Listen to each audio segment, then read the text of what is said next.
on the Hill's program Rising. They went over a critical mistake that could be costly for Biden if he ever made it out of the Democratic primary. But secondly, what was great to see is Krystal Ball put a pundit in check for mischaracterizing who is the working class and which party are they really affiliated with.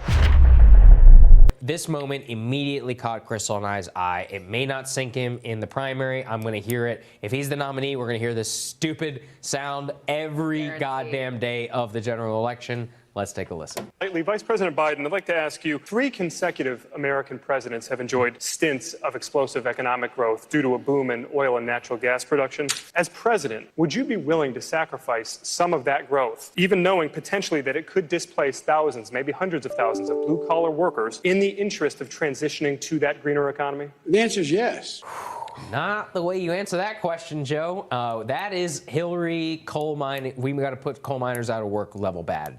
In my opinion. How's he going to recover from that one? Well, he's gonna have to go back and say, what I meant was we will create hundreds of thousands of new jobs in emerging industries under the Green New Deal. This is why, by the way, I think you're seeing this larger trend, and it's interesting because it's not limited to the United States. There was some very interesting survey and polling that came out a couple days ago showing that the left parties, both in the UK and the Democratic Party in the US, are increasingly becoming the party of rich people, right? Which is interesting given the economic message, given the way that socialism is resonating in the Democratic primary this cycle. Still, working class Americans are now gravitating towards the Republican Party, and we saw that obviously with Trump knocking down the blue wall. And the only person who spoke to that, I think, a little bit in the beginning was Andrew Yang saying, we have to understand the underlying circumstances that brought Trump to power. And unless Democrats start to actually think that way, I think that they're going to continue to make bad remarks. I do want to clarify, at least in the U.S. context, it's white working class people and the multiracial working people of color disproportionately make up the ranks of the working class, and they are still solidly with the Democratic Party.